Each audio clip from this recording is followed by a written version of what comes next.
যতই করো হামলা বিজেপি নেবে বাংলা। যতই করো হামলা বিজেপি নেবে বাংলা। 2026-এর নির্বাচন তৃণমূলের বিসর্জন।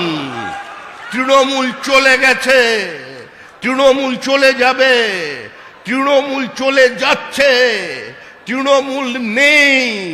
যেটা ও আছে সেটা আবার বলছি জীবন্ত জীবাশ্ম। মমতা বন্দ্যোপাধ্যায় জানেন, আর তার জন্যই তিনি আক্রমণ করছেন। তিনি জানেন এই মাটির গন্ধ, তিনি জানেন যে তৃণমূলের বিদায় ঘন্টা বেজে গিয়েছে। এ ঘন্টা মৃত্যু ঘন্টা নয়। মসৃণ ভাবে ওই জগন্নাথ দেবকে সাক্ষী রেখে ওই পূর্ব মেদিনীপুর দেশপ্রাণ বীরেন শাসমলের মাটিতে মাতঙ্গিনীর মাটি দিয়েই ওই বঙ্গোপসাগরে এই সরকারের বিসর্জন হয়ে যাবে।